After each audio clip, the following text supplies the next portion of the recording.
show you something now about how publishers are using AI to look at research integrity. So at the point of submission, there are tools and services which allow us to do a technical and metadata check on your submitted manuscript. And that's to see if all the elements of the paper are there, to make sure all the tables and figures are cited, references are on point and are not referring to retracted articles, and that all the required compliance and ethical statements are present.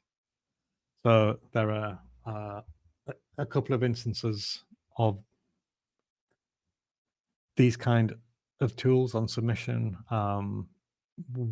We have one called pre-flight, and if a manuscript fails any of these, it's simply returned to the author and we ask them to fix the issues before the submission can be considered. So once the submission has been accepted by the editorial office, there are a whole host of research integrity tools which are not available to authors, sometimes for a very good reason, but are available to editors. And they can look at things like plagiarism.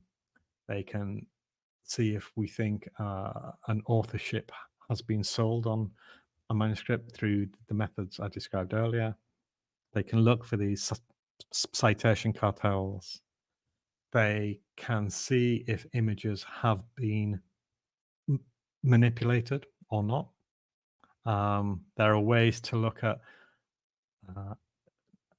data fabrication and suspicions of the same. And there are a whole lot of other checks that we do on manuscripts before they're sent out for review.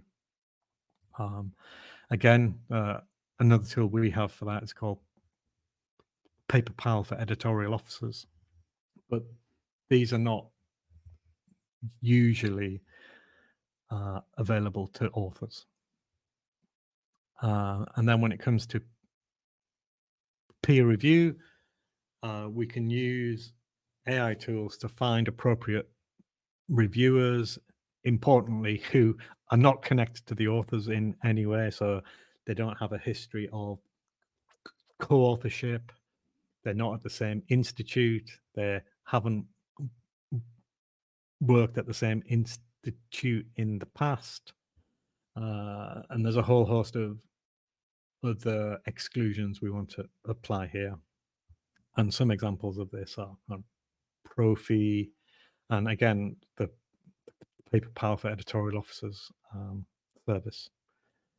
And this is partly why there have been a record number of retractions and increased focus on author malpractice, because only now we have the tools to detect it.